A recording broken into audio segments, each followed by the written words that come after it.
Hola, ¿qué tal? Buenas tardes donde sean tardes, buenos días donde sean días y buenas noches donde sean noches. Aquí estamos en otro capítulo más de La La Mano mano con con Lucy. Lucy. Así es. Y aquí estamos con mi café con leche, como todos los martes a las 7. Ya ustedes saben que este es el día que nos vestimos de gala. Eso es así, en el mismo canal y con la misma audiencia y siempre muy satisfechos y felices de volvernos a encontrar. Así es, así que hoy nuestro programa va a ser en English. Porque nuestro invitado no habla español, nuestro invitado habla solamente inglés, así que hoy vamos a hablar en inglés, pero no importa, porque si ustedes algo le pica la English o algo le pica la Spanish, ustedes me escriben por ahí y me dejan saber y con mucho gusto aquí pues los resolvemos, porque aquí nosotros hablamos los dos idiomas, así que ustedes por la lengua no nos enredamos, así que no se preocupen. Bueno, Así que le puedo decir, nuestro invitado de hoy él es profesor de Towson University, es un poeta muy conocido en el gremio de la literatura, es escritor y nosotros lo conocemos, tuvimos la fortuna de conocerlo muy de cerca y hemos sido afortunados de tener este contacto y esta amistad con él por mucho tiempo. muchos años. Muchos años. Aquí le voy a mostrar algunos de los libros que él ha escrito. Este es uno que él escribió que se llama Alone with the Terrible Universe, que tiene algunos poemas que él escribió. Aquí tenemos otro que tiene Infinite Days. Y aquí hay una participación, que esto es una colaboración en conjunto, que hay diferentes poetas, pero es una colaboración que él trabajó. En las pinturas que ustedes ven aquí en este libro, el trabajo de esa obra que ustedes ven ahí, esa es una obra del maestro José Rodeiro, El profesor doctor Rodeiro. profesor doctor José Rodeiro, y esta es del artista ecuatoriano Pablo Caviedes. Así que sí, esa es de Rodeiro, la misma. De Rodeiro Sí, también. así que con mucho gusto, antes que nada le digo que se preparen, busquen sus uvitas, su vinito, su quesito, todas sus cosas para que estén aquí con nosotros. I just want to welcome all my viewers that are here for the first time. If you speak English, no problem, because this interview is going to be in English, but I have to do the introduction in Spanish for all our Spanish viewers and let them know that even though we are going to speak in English, if they have a question or they want to make a comment, it's not a problem. Language is not going to be a problem because we're bilingual. So don't worry about it. Just sit tight. I hope you guys enjoy what I just showed are some of the books that have been written on one that our guests have participated, and we are very honored, very pleased to have Professor Alan Britt tonight in this as our guest. As always, you know, we always are here with the maximum galas for our guest. So please help me welcome him with a big round of applause. Our guest, Alan Britt, and here he is coming. Hi, Alan. How are you? Hi, Alan. Thank you. Thank you. Yeah, I'm doing fine. I want to tell you that it's an honor to be here with you, Lucy, and Roberto. It's thank you so much for having me. Thank you. Thank you so much for accepting us and, you know, for making time out of your busy schedule just to be here tonight. Thank you. Well, let's start by saying, you know, not only welcoming you to be with us tonight, but let's talk a little bit about. Just start with the beginning. Who is Alan Britt? well, well, of course, you mentioned I teach English and creative writing at Towson University, and I've been writing poetry since I was a freshman in college. So I've been doing the poetry thing for quite some time, and that's what I do. I teach and I write poetry. And Great. and how you started? What make you? What drive you? What inspire you to do poetry? Well, Robert, I in high school I was the designated songwriter for our garage band. We had a little, rock and roll garage band. And that didn't last very long because I graduated high school in West Palm Beach, Florida.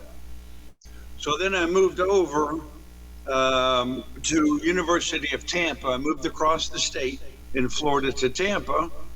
And the inspiration mostly came from my brother, my older brother, Steve Barfield, who introduced me to the acclaimed poet and teacher, Dwayne Locke. And Dwayne Locke is very instrumental. He's a bit controversial poet. Unfortunately, he passed away at the age of 98 a couple of years ago, but he lived a nice long life. But he's controversial in the sense that he was like many artists, very severe in his approach and his taste, but very, very bright. I didn't always agree with him, but that doesn't matter. But he showed me right away how poetic language, which I didn't really know anything about at the time, could be very exciting. So I was a rasa tabla when he got me, and I'll tell you what, he started talking about William Blake and John Donne, these wonderful poets, John Keats and whatnot. And all of a sudden, it was like my brain woke up. And I said, wow, this is pretty exciting. And then, of course, Dwayne introduced us, all these students, there were a bunch of us, by the way, it wasn't just me, introduced us to poetry from all over the planet, international poetry, European poetry and whatnot. And so very quickly, I fell in love with lots of poets, but one in particular, Pablo Neruda. And after reading Pablo Neruda, and this was probably a couple of years into my writing process, everything changed for me. I said, oh my goodness, I like that. I really like that. That appeals to me. That suits me. And so I never really had trouble writing lots of poems. I've been pretty prolific. That's, I don't get too many writer's blocks. But over the years, that's just been, and this is what I tell my students in the classroom. I say, this is poetry. You really need to write what you love. Write what you love to write. Fall in love with poetry. It's easy to fall in love with, and read as much as you can. You read for enjoyment. Obviously, you can do deep reading. That's fine. We get it. Take a particular poet and really spend a lot of time with that poet. But it makes a lot of sense to read, and this is what I did, to read poets from all over the place.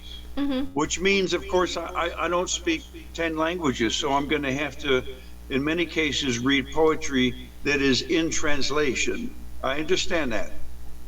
But you still take away a lot of wonderful, wonderful poems that way, and that's fine. Now, so, can I ask a question on that? Yeah. Do you think that poetry or any writing is in that fact, does it lose some spirit through when it's translated into another language? There's no doubt about it. You do lose something. I'm not even going to attempt to speak anything in Spanish because my Spanish is terrible. But It is, but I did take Spanish, in college, and what I did learn from my study in Spanish was pronunciation. Pretty good at pronunciation, even though I didn't know what I was saying. But pretty good with pronunciation. So I could take a poem by Federico Garcia Lorca, for example, La Guitarra, for example. Look at the English version, and then look at the Spanish version.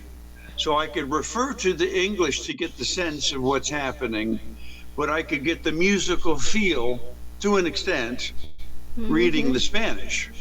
Interesting. And so I've done a lot of that because I wanted to know what it felt like to read that poem in Spanish, you know? And I've done this with a number of different poets, different poems and whatnot. But so just again, and speaking of that one poem, La Guitarra, the poem he wrote about the guitar. I've read many translations of that particular poem, and some of them vary quite a bit. They're quite different. So, if you're not bilingual, you're going to have to spend a lot of time focusing, if you want to, focusing on the original and then compare it to different translations to see what you're missing. But you're right, you're going to miss something, that's for sure.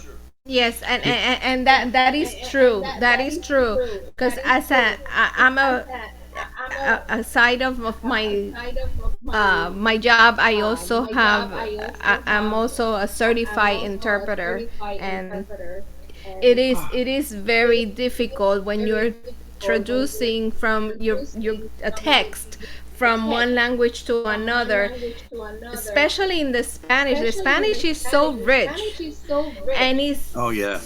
so expressive that in order for you to convey what you're understanding and extracting in one language, you just have to use so many words. Yeah, that's right. Yep. I understand what you're saying. Mhm. Yeah. What other poets you also had been inclined? Because one time I think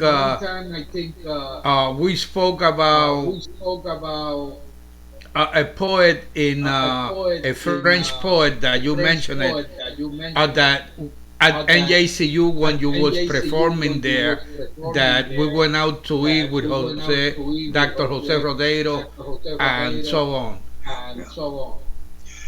Well,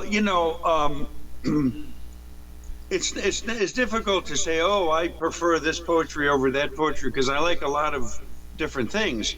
But yeah, French poets were very inspirational to me as well. Going back to the so-called symbolist poets of Baudelaire, of Mallarmé, and such, and then a little bit more modern into the 20th century French, so-called French. It includes other countries as well. Tristan Tzara was from Romania, for example. But the Surrealists out of Paris in the early 20th century, the Dada and Surrealist poets, very inspirational to me. They just sparked my imagination. I got those wonderful images in my head, and boom, all kinds of possibilities would happen. And then a little bit later than that, the next generation to come after that, the wonderful French poet, and we only lost him 3 or 4 years ago, I think, Yves Bonfoy was a wonderful poet. Might have been the one you're thinking about. Now, I was fortunate enough to be in contact with Yves Bonfoy. We read his poetry in the creative writing class, and I said, oh my God, this guy's wonderful. And somehow, through fate, Yves and I became friendly. We send each other a text or an email, traded books occasionally and stuff like that. But you might be thinking of Bonfoy, who's wonderful poet. But the list of French poets that have inspired me just is too long to mention. There are a bunch of them. So, but I'm thinking it might be Bonfoy, or Baudelaire. Baudelaire has been very influential to me as well. What about Edgar Poet? Which one? Edgar Poet, a poet? I don't know. Edgar? Maybe I'm pronouncing his last name wrong. I think it's spelled Poe. Edgar Oh, Edgar Allan Poe. Yeah. Yeah. Yeah, so we live in Baltimore, near Baltimore, and of course the Edgar Allan Poe house is in Baltimore. He used to live here with his mom and whatnot. So there's a lot of Edgar Allan Poe all over Baltimore. I don't happen to have my Poe shirt on today, but I have my X shirt on, the band X. But Edgar Allan Poe inspired big time Baudelaire and the other so-called symbolist, French symbolist poets. The Spanish poets loved him too, as far as that goes. But yeah, Edgar Allan Poe is very. I love his poetry. His short stories were something of a real phenomenon. You know, I don't think people wrote short stories like he did before he came along. Yeah, I like him quite a bit. He's very imaginative, fella. I like Edgar Allan Poe. It's a good one. Yes, I just want to say something to my viewers. We are having a little bit issue with the sound. You guys are gonna hear the delay. We try to work on that, but there's an issue with the communication. But we have to go live. We couldn't keep on working, and we have to go on. So I am sorry. I apologize for that. Let me say it in Spanish for my Spanish viewers. Quiero decirle, le pido disculpas a todos los que nos están viendo. Si van a oír un delay, hay un pequeño delay. No pudimos, tratamos de corregirlo, pero no podemos corregirlo, así que me le pido disculpas porque igual teníamos que salir al aire. Pero bueno, ¿qué le puedo decir? No es el sistema de nosotros, no tenemos un pequeño de comunicación porque es la bocina que se está utilizando, no la que estamos utilizando nosotros, sino para que Alan nos pueda oír, él tiene que utilizar una bocina y por eso se oye ese eco, ese delay. Así que lo siento, le pido disculpas, pero tenemos el show tiene que continuar, así que aguántense con nosotros ahí. So yes, because somebody wait, let me just say because he's saying that the sound is fine with him. Wonderful. Okay, I just want to thank some of our viewers, Hector Luis Rivera, for acknowledging that Edgar Allan Poe. And I thank you so much. Alan got the name right, and he gave us a great history about it. Yes, and we have Heath Broger, and we have Walter Roberto, who is also here. So thank you. And I think we have probably, I don't know if you don't write, and sometimes I just want to say this to our viewers too. Sometimes you guys write, and for some reason, it doesn't let me see the name of the person that is writing. Please, I forgive you. Please forgive me. When I go back, when we review the recording, sometimes we're able to see. Thank you, Walter Marco, Profe. Un beso, gracias. He's saying hello to you too, Alan. So I just want to say this. So don't think that I'm not acknowledging you. We are, but unfortunately it doesn't let me see all the names all the time. So I'm sorry for that. Okay, so let's continue. Alan, continue on. I'm sorry that we had to call you off. Yes. Not a problem. No problem. This is the beauty of doing these live shows. So Yes, let's talk about all the books that you have done. Well,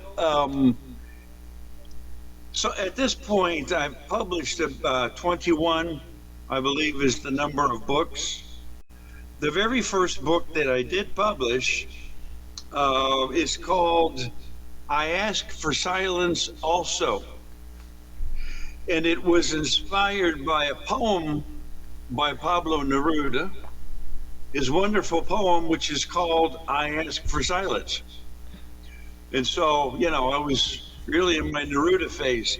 And so that was the name of the first book that I published. But like I said before, I've never had a problem being prolific. And I don't, I believe in quality over quantity. Quality is what counts, you know. I just happen to write a lot, that's all. You know, that doesn't make you better, but you know. But anyway, so over the years, I've written lots of books. I have several at this point that are still unpublished, but I have published, you know, about 21 books. You held up a couple. As a matter of fact, the covers on both of those books that you held up were paintings by Jose Rodero. Yes, so you're And I know he's a friend of yours as well. Yes. He's a world-class painter. Jose Yes. is renowned. Yeah, there you go. I think he was in Barcelona when he painted that picture. And that just goes sideways. There you go. Like this. Yeah. That's the Garnica. But that's his. That's his Garnica. Yeah, that's exactly. his version. That is his 9/11 painting, and it is kind of based on Guernica. It really Yes. is. And he displayed that painting and lectured on it at the 9/11 museum a while back.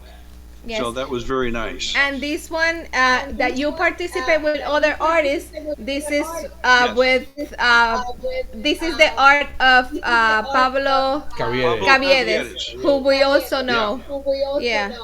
Yeah, he's a good one. Pablo's wonderful. Yes, excellent artist. That was based on an invitation to go to Ecuador. I'm very honored to be invited to go to Ecuador along with some companions, Sylvia Shibley, Steve Barfield. Alex Lima was invited as well. He couldn't go. He had, I think he broke his leg just before we were going to leave.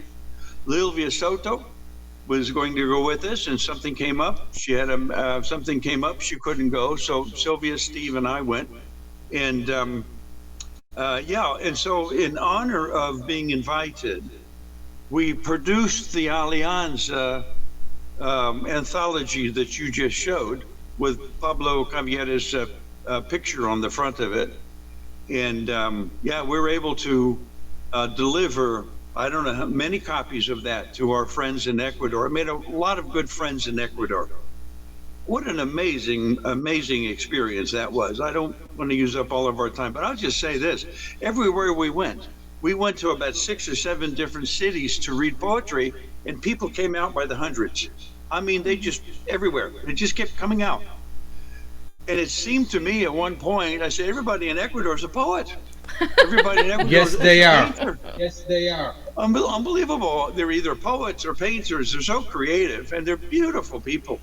We had a wonderful time. We spent 2 weeks in Ecuador, and it was, matter of fact, if we get to it, I have a poem about reading one of the readings we did in Ecuador that I could share with you. But yeah, that's where that book came from. That's why we did that anthology called Alianza. Yes, and I must say that we are reading everything that people are writing and here, and they are already saying, is he going to read any of his poetry? So your fans out there are hungry for your poems. And Paul saw her saying hello. Paul Sohar. Yes, He's a and good. Paul Janice Sohar is a wonderful poet. He's a world-class translator, by the way, mostly of Hungarian poetry. Yeah, he's a wonderful poet, Paul Sohar. And we have Janice Good guy. Furman. I'm sorry if I'm pronouncing your name incorrectly. Please forgive me. But the letters are so tiny that I'm having such a hard time reading it. And we have hit Borangers. So thank you so much for everything. Yeah. Can we give them a little taste of one of your poems, just so Yes. they can enjoy? Okay. Okay, I'm going to read a poem. Now, let me show you the shirt. Oh, wonderful, beautiful. I was going to compliment the logo. Very quickly, Axe is a punk rockabilly band that a friend of mine John Doe started many years ago, and we just saw him recently. That's why I'm wearing the shirt. Mm-hmm.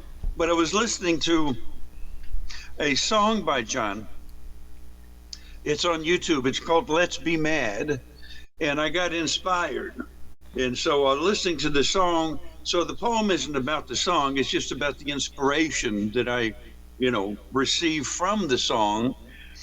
But it says a little bit about the poetry scene in Baltimore. Now we're going back a few decades, but that's okay. So this one is called "Go Johnny Go" is the name of this poem. Listening to John Doe's "Let's Be Mad." We poets remember all those crazy nights spent cruising the Mount Royal Tavern on Broadway in Fells Point, as though roaming a wasteland fueled by enigmas. Yeah, those nights spent wondering about our next move. Should we head for home? After all, it's only 2 a.m. Those nights intoxicated by youthful expectations. Those nights wandering beneath the peeling arches of Red Door poetry readings populated by Baltimore's liveliest poets of the day. Night that delivered black rain, plus alchemic monks dipping their waxen fingers into pools of ecstasy, George Trackle style. Nights that detonated our brains to flow from industrial stacks, coughing black plumes above the inner harbor. All those nights that spawned a revolution inside muscle cars, fueled by flaming saddle shoes and slide guitars. Mm-hmm. That's it. So there you have it. Wonderful. Now I understand that you've been interviewed by many magazine publications all over the world. Can you speak to our audience about your experience when you go around the world and present your poetry? Well, yeah, I have been fortunate enough to have people curious about me, and I've done a lot of interviews over the past several years. Funny enough, as a matter of fact, in speaking of Ecuador, boy, I tell you, it was soon after we arrived in Ecuador. I was almost a deluge. It was a local, I think it was a television station. I never got to see it myself. Came and did an interview. They wanted to talk, about my poetry. Newspaper interview. I know at one point there was I wish I could remember the name of the radio station, but it went out across the country in Ecuador, and they recorded poetry being read, me reading poetry for them. But yeah, on occasion, someone will write to say, I would, be interested in interviewing you for a magazine or, whatever. The Library of Congress. I should mention that one. My good friend, Grace Cavallari, whom I just read poetry with on Sunday. Grace Cavallari does the interviews for the Library of Congress. And if you go to the Library of Congress, it's called The Poet and the Poem. She has a list of all the wonderful poets she's interviewed over the years. And you could just click on those and it's a wonderful way to get to know all of these poets. So that one has been, that was a good one because so many people have tapped into that particular interview, which I did with Grace a few years back. But it's an honor. I mean, sometimes I feel like, geez, I don't know what else I have to say that anybody would care about. But, it's an honor to have people ask. I'll put it that way. But I have done several of them over the years. let me ask you this. We know you teach, okay? Yeah. Um, what would you want your students to To remember to you. remember from you? Well, listen, I try to introduce to the students um, a variety of poetry, you know, not just one type of poetry. I mean, just recently we had in our class Natasha Trethewey, former U.S. poet laureate. Who else did we have? With a wonderful Romanian poet, Roxandra Cezarnu. Hard for me to pronounce her name. She's a good friend too. Wonderful poet. She's from Romania. Oh, so many different poets. Ethan Goffman comes to mind, and I'm not going to remember all the names, but it's the variety that counts. And I'm not afraid to bring into the classroom poets that are highly imaginative, that take some concentration on the part of the reader, because there are poets, and I'm one of them. Some of the stuff I write is really easy to understand, and real easy. Some of it's more difficult, but I think the poets deserve this variety so they can see what people are doing, not just in the U.S., but maybe somebody from, like I said, Romania, Hungary, Ecuador, whatever. So I like the variety there. But, and I tell the students, I say, listen, I have some taste, things I tend to like better. That's just normal. Everybody does. But and I try to steer them into being creative, using the imagination, the old cliche, show me, don't tell me, you know. And, but the bottom line is, I do tell the students what I mentioned earlier, write what you love to write. You're not going to make $1 million writing poetry. I doubt that you'll even be able to make a living. So you should write what you love to write, because that's why you started with poetry in the first place. Read lots of poetry. Read it for enjoyment. Write for, it's not always pleasure. Sometimes we're unhappy when we write. Sometimes we're filled with joy. That's the way it goes. But that would be the final message that I would leave with them after we've talked about all sorts of things in the classroom. I want them to leave the classroom feeling inspired and feeling like they want to continue with their writing. Mm-hmm. So if I leave them with that message, then I'm happy. Yeah, I, yeah. I do have a question for Yep. you. What? How can you how will you come across from students that they are hostile for some reason? They are hostile and what's the word? Well, they just hostile. How can you come across to them that they understand your message? Do you mean some students who might be hostile? Hostile, yes. Yeah, okay. You know what, Robert, I could tell you that's extremely rare. I mean, we just don't see that in the classroom, you know, thankfully. Um, but I suppose if I can't remember that happening, but if it happened, I would just, try to sit with the student and see if there's anything, advice I could give them to calm them down, find out why they might be feeling hostile. But we really don't have to deal with that in the classroom, thankfully. I haven't had that so much. Mm-hmm.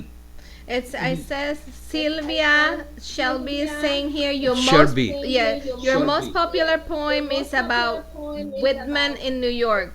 What inspired you to write this poem?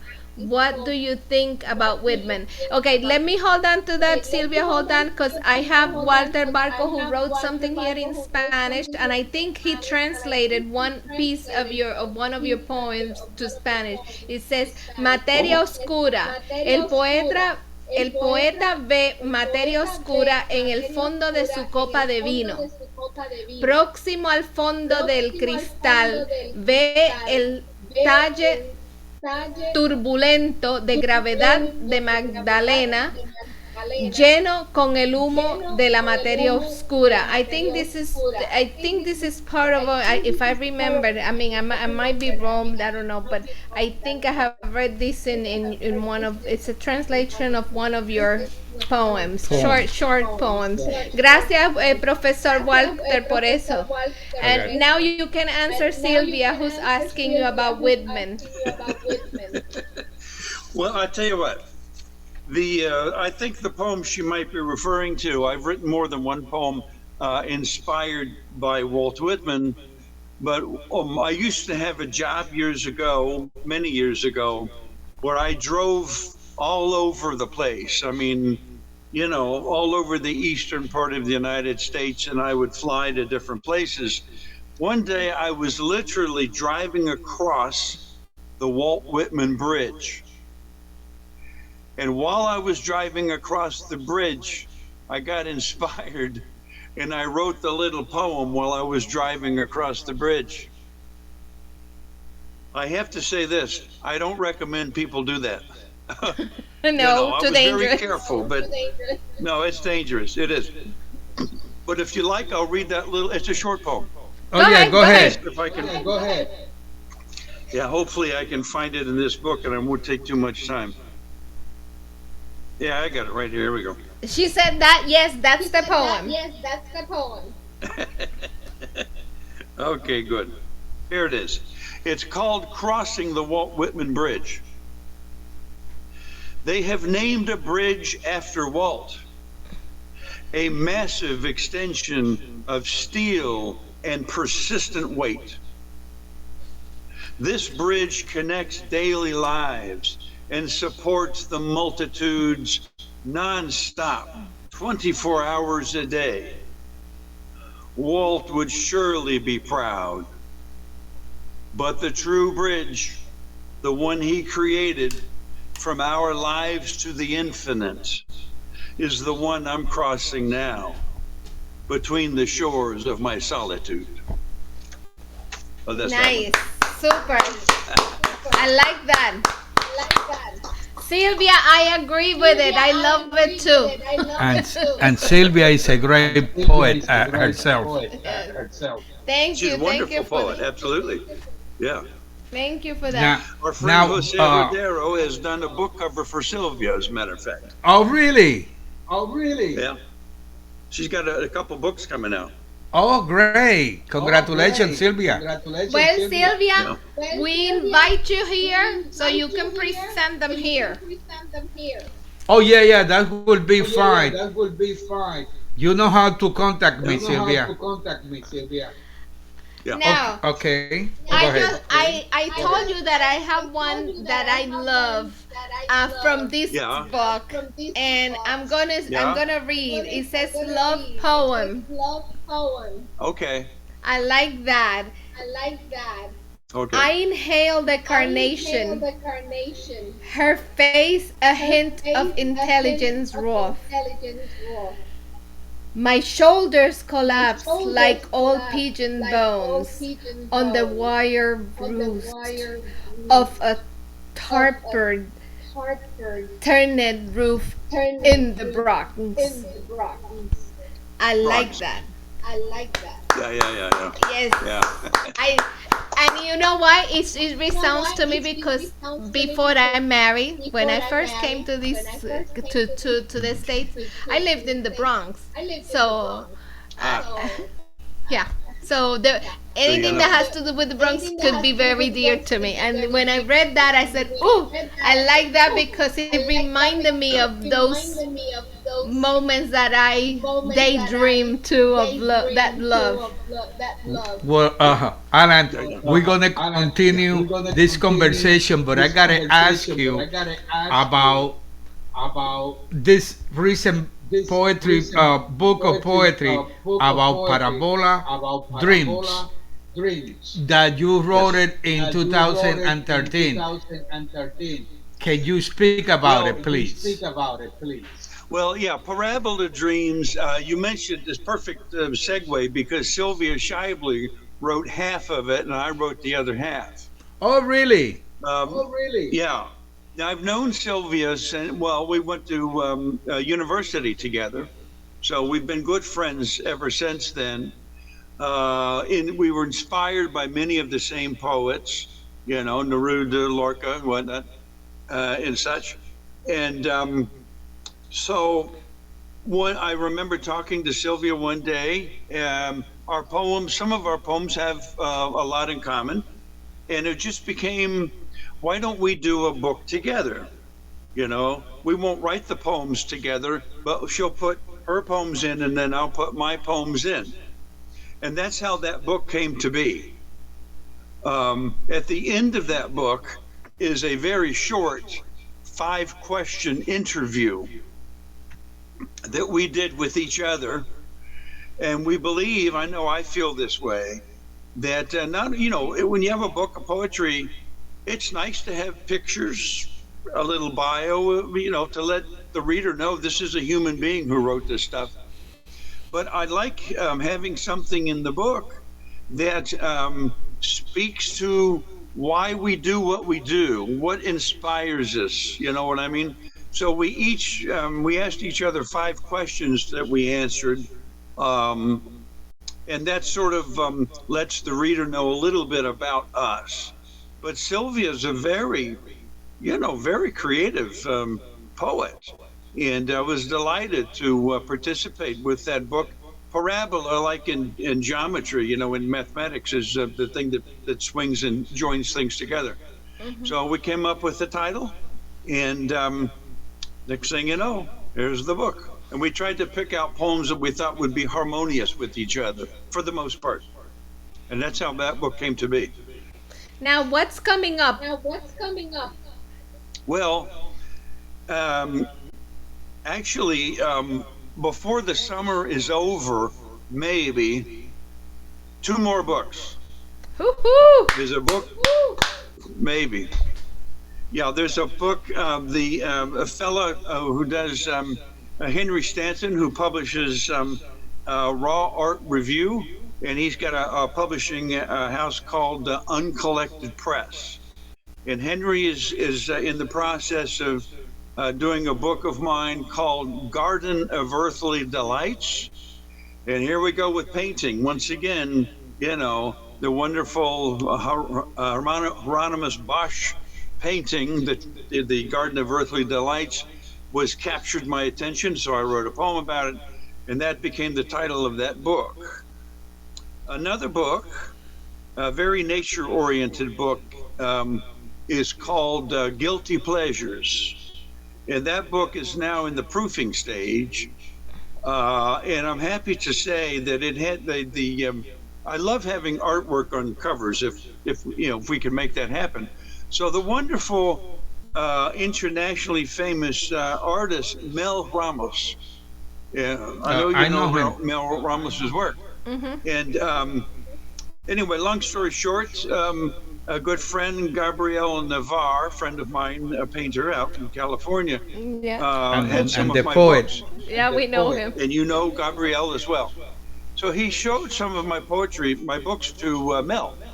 And he went into Mel's studio one day, and he said to me, Mel's got your book sitting on his desk, and he's got all these little sticky notes all over your books, all these poems that he likes. And he wondered when you're going to use a picture of his on the cover. And I thought, my goodness, you're the world famous artist. He wants me to put his painting on the cover. So it's taken too long to get the book out, but I am proud to say that we have his wonderful image. Now, Mel was a pop artist, and he did lots of sort of cartoonish looking things, but he's very good at it. And his painting called Catwoman graces the cover of Guilty Pleasures. And so I'm looking forward to that book. That's awesome. Yeah. So hopefully in the next couple of months, both of those books will be available. Now, by the way, I'm going to give a little commercial. The Magical Jeep Distributing, you could just Google it, and they have if you Google it, first of all, Magical Jeep Distribution handles a lot of books of poetry and fiction, but they have a page set aside for my books, which is very kind of them. And at this time, they have, I think it's about 9 of my books that she's handling, that the Magical Jeep is distributing. But there are going to be others. I need to send her some other books that she doesn't have. So if anybody's interested, go to Magical Jeep Distributing and check things out. A lot of good stuff in there. Oh, okay. Super. And they have your books. They have my books, yes. Okay, I got to ask you another question that is going to be a 2 question in one. Okay. Can you please speak a little bit about your book about Infinity Days that you wrote in 2003 and Annexia Tango in 1998? Oh, well. I love Annexia. Okay. Yeah. Okay. Infinite Days. And of course, that has Jose's cover that he painted when he was in Barcelona, I believe. That's a big book. And that is actually, it was just almost like a double manuscript, but they went together. And so, I don't know, I was fortunate enough that a dear friend of mine, Paul B. Roth, who publishes The Bitter Oleander, but he also publishes the Bitter Oleander Press. And I've been fortunate that Paul has published 3 of my books, including that particular book, Infinite Days. And that's how that particular book came about. He just one day wanted to know if I had something ready. And I said, this is what I have right now. You want this? He published the book. The Amnesia Tango is an interesting book because it was published in 98, but it was written well before that. I got to a point in my writing, after writing for, a couple of decades, you get to a point where I felt like I wanted to do something different. I didn't know what I wanted to do, but I knew I had to be different.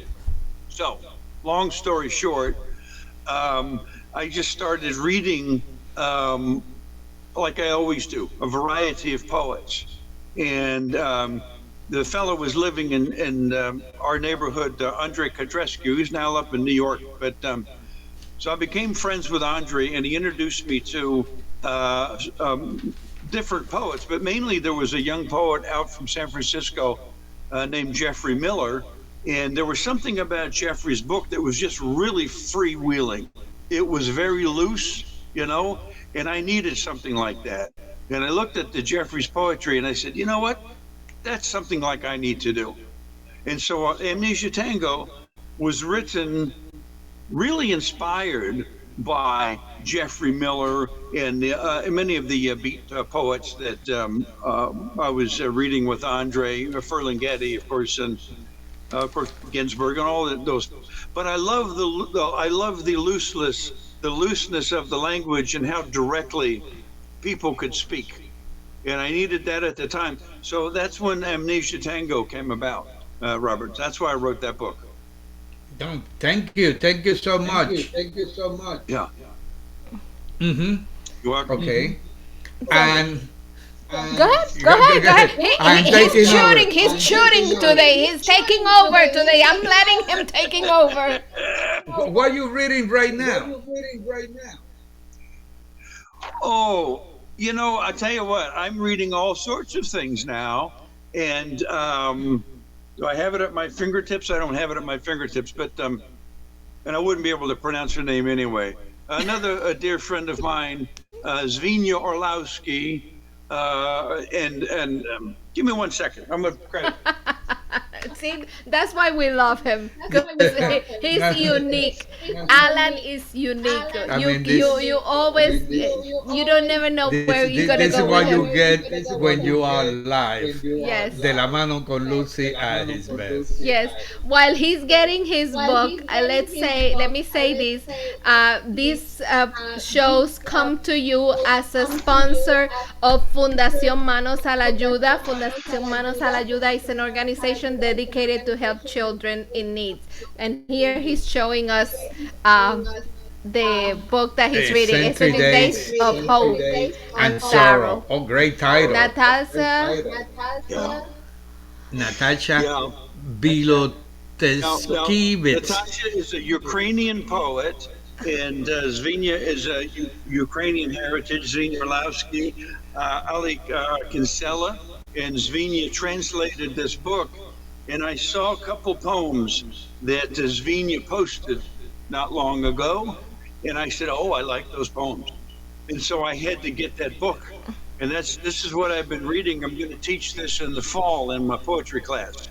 Oh, good. It just so happens that, the Ukraine is in the news, of course, with the war. But I would have chosen this book anyway. So it's timely. That's a good thing. But a wonderful poet, Nataka, and I'm not even going to try to pronounce her last name, but Now, she's a wonderful I want to poet. ask you something, Alan. You know, Yeah. and this touched all of us in the past 2 years. You know how the pandemic bring us into a halt. Yes. We just came into a total stop. It was just a halt.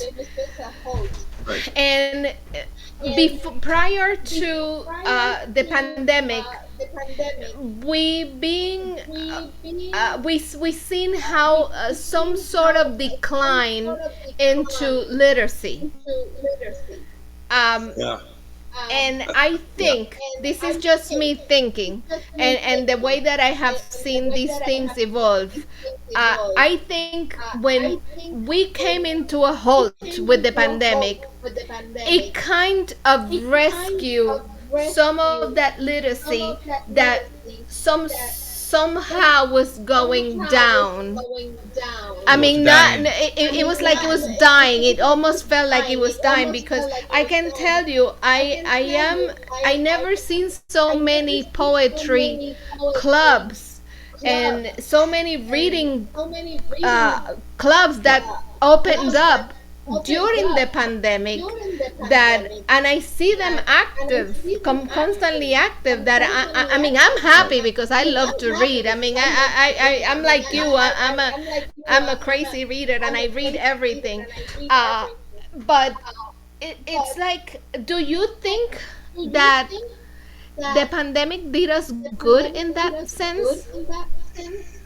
I'll tell you what happened at our school and schools all over the country. People stopped going to class in person because they didn't want to share the COVID germs. So we started teaching over Zoom, right? I wasn't very good at Zoom, but I got much better at it. So it's a good experience. So what happens is this: you can have a group of poets get together for reading, and they live all over the country, but they do it by Zoom. And so a lot of organizations are now having their readings that way over Zoom. And I think it's I didn't see it coming, but I agree with you. I think it's been a good thing for that. Normally when we do readings, we all go to the same place and we have to read together. But not anymore. So now, matter of fact, I get together once a month with the Antioch Poets. And the Antioch Poets is something we do once a month. We get together, and of course, Grace Cavallari mentioned her before. We have wonderful people in that organization, in that group. There are a large handful of us. And our friend from the band X, John Doe, also participates in that. But and there are other groups too. There are just so many things happening when people just, a few clicks of the computer mouse, and the next thing you know, you're all together, and you get to share. And so I think it's a nice thing. It's something I didn't see coming, but it's a wonderful experience. So you think that this halt that we came into 2 years ago kind of helped us rescue that we were losing?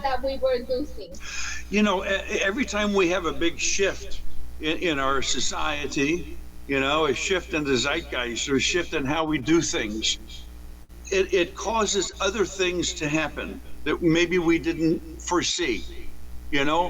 people get together and they figure out, oh, well, we can't do this anymore. What can we do?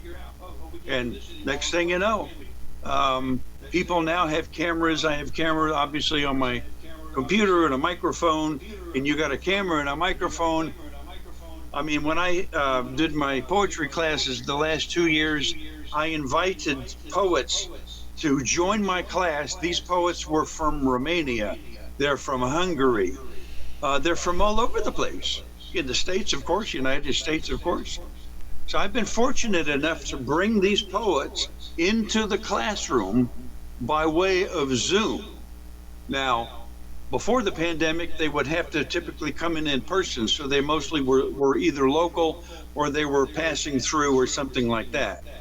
But nowadays, you can bring anybody in. As long as they have a camera and a microphone, they're good to go.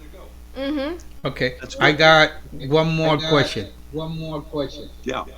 Speak to us about Duende, Garcia Lorca, and the project that is run by Dr. Jose Rodeiro. Yeah, I know. Duende, my goodness.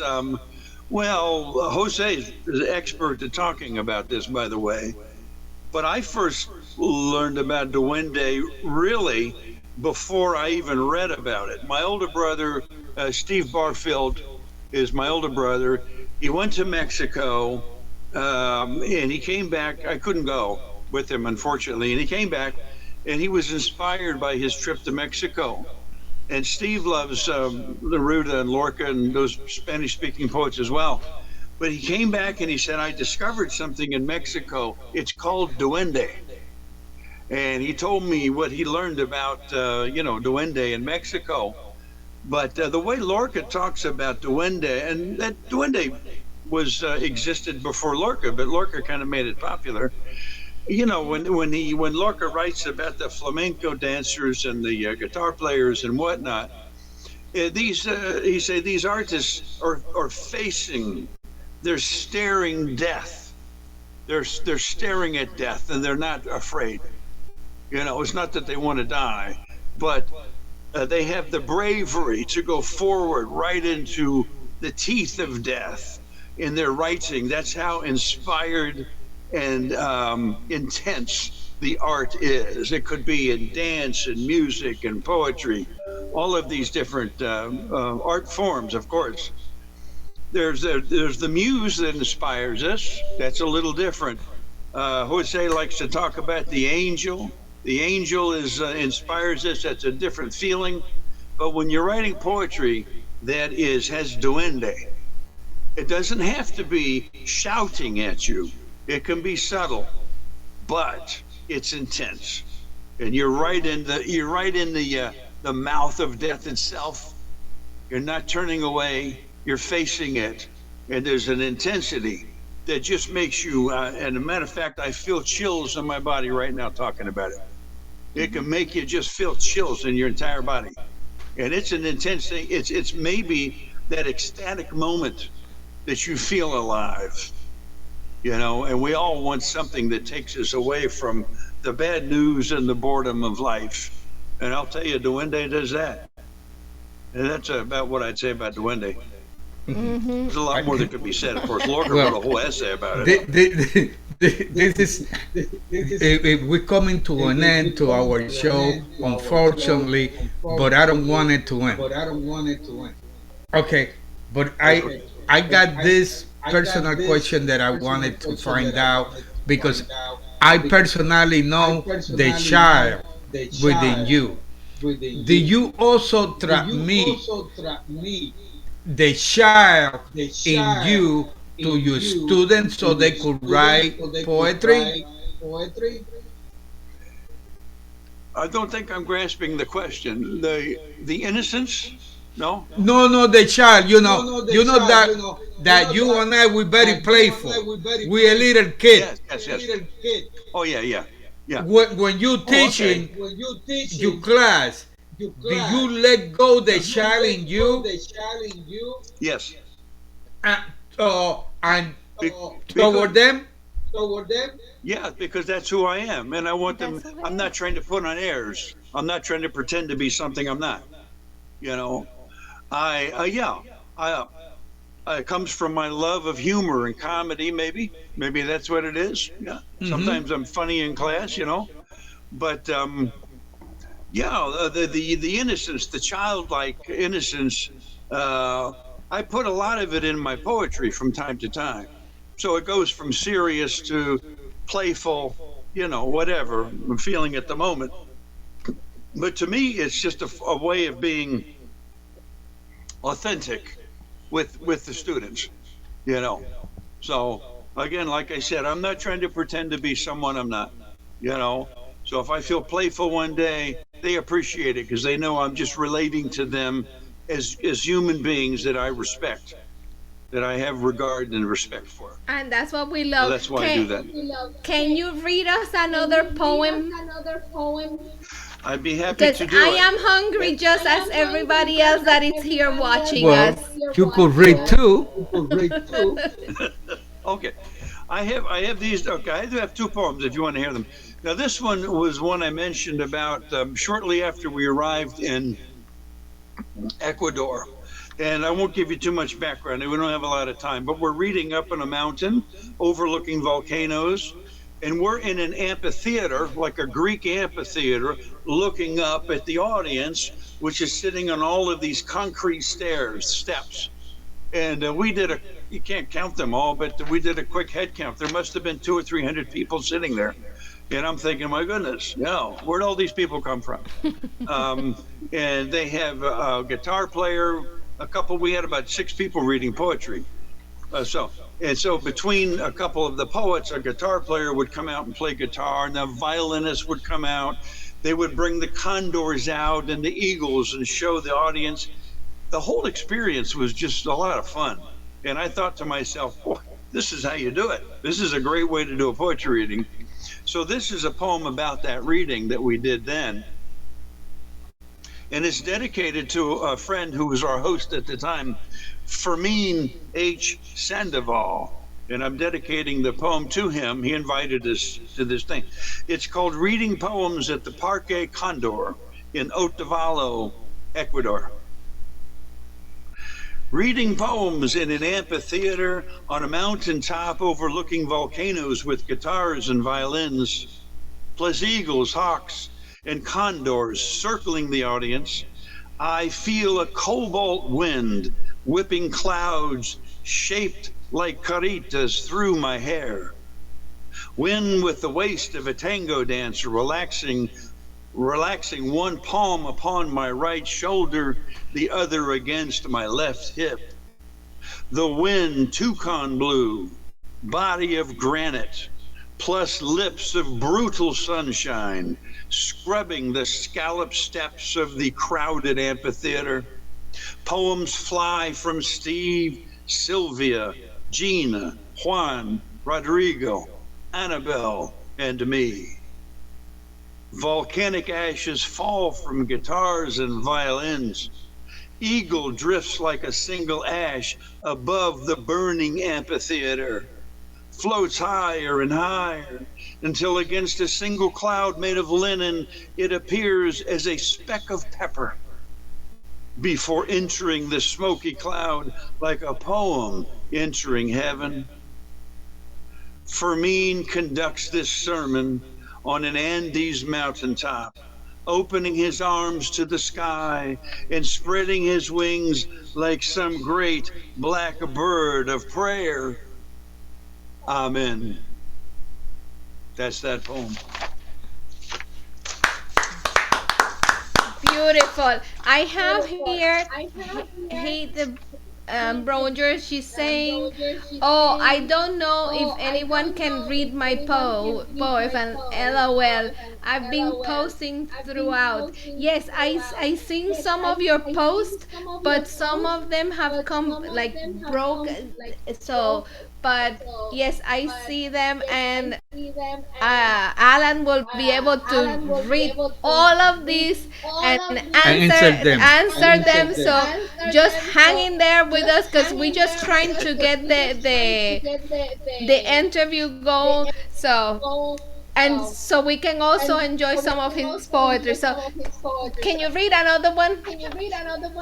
Yes, I have one here called Running. And it kind of, it doesn't go into detail, but it kind of talks about, when I was younger and what I've been going through to a certain extent. It's called Running. I ran through dreams made of palmetto fronds. I should have known better, but I forgot who I was for a millisecond in the scheme. I couldn't help myself. I escaped scorpion cacti, coral snakes, rusted dragonflies, and jaundice lightning carving NASA scars along the spines of licorice skinks. My little dog is a critic. Sorry. So I ran and kept on running until one day, hunkered below an orange geometric pattern IHOP multi-syrup booth, I glad-handed a miracle cure pitchman. Not my finest moment. I ran through dreams made of palmetto fronds. I should have known better, but I forgot who I was for a millisecond in the scheme. I couldn't help myself, so I kept on running. Ooh, I like that.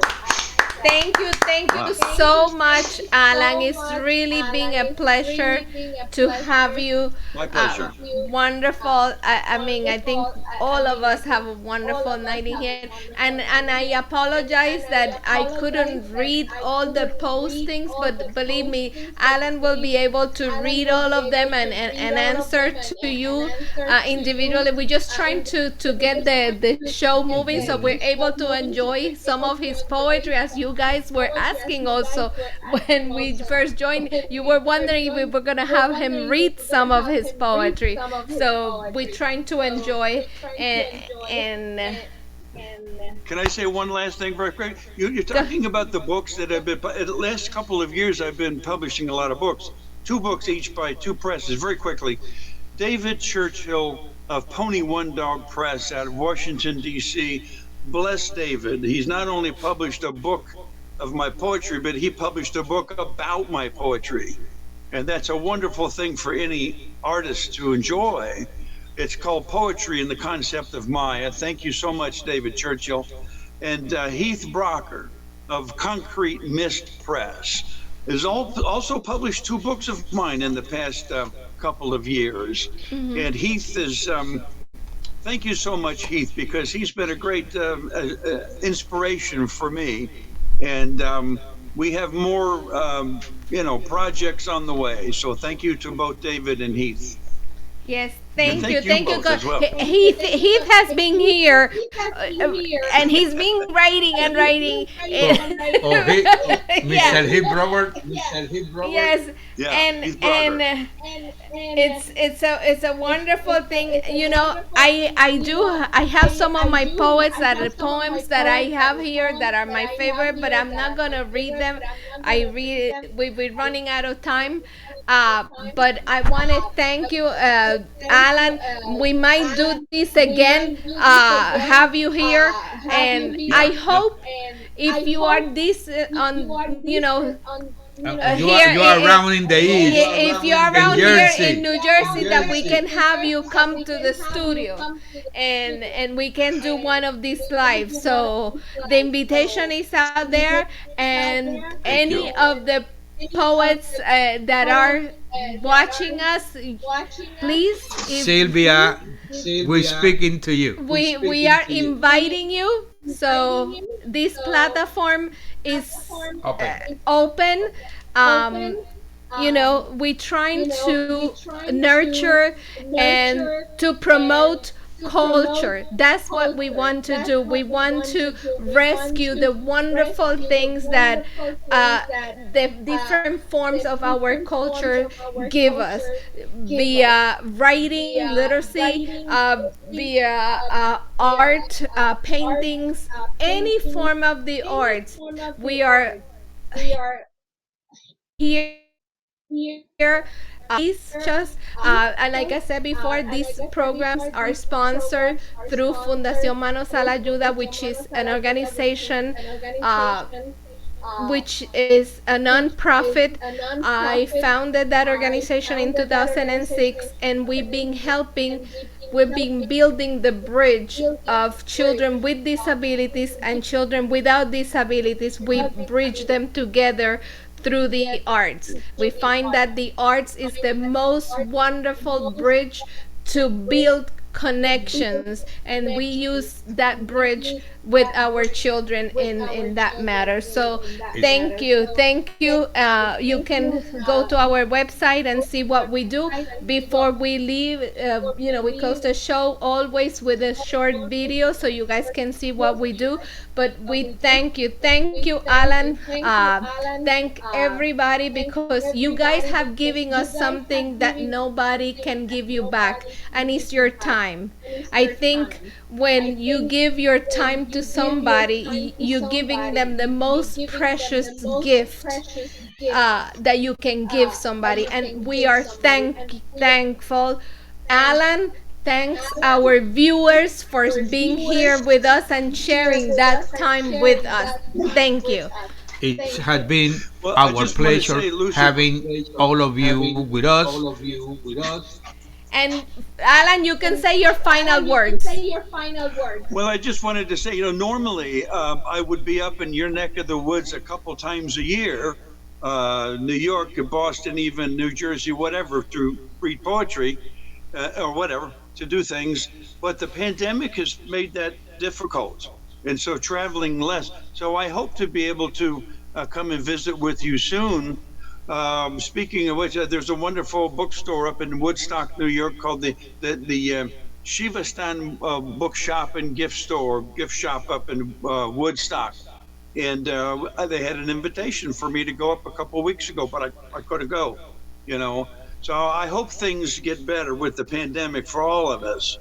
Yes. And all of a sudden, now it will open up the travel, and then we could start seeing each other in person more. That would be wonderful. But like we said, this is an alternative, and it's a pretty good one. So, Yes. This is nice. And I'm honored to be here with both you and Robert today, Lucy. It has been our pleasure. Thank you.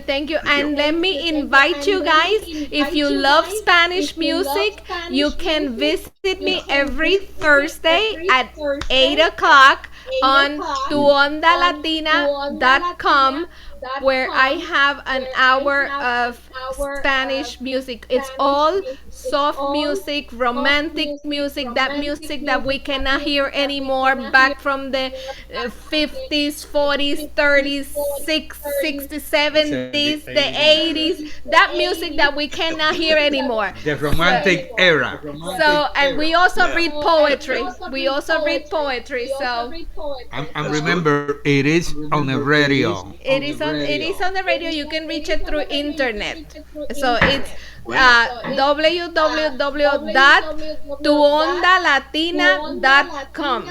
So I invite you every Thursday at 8. And every Tuesday at 7, we're here in De La Mano con Lucy. Next week we have another guest. It's going to be another poet. So I invite you to join us. Thank you. And we will have Alan again soon. Thank you. Because I look forward to it. you are really a pressure to have. Oh my God, I'm sending you a big hug. I love you. Un abrazo. Un abrazo. Thank you, everybody, and we will see you next time. Please stay here so you guys can see a little bit about what we do in the organization. Thank you, Alan. Okay. Thank you, everybody. Thank you. Have a Thank good you. night. We will. Bye-bye. So long. So long.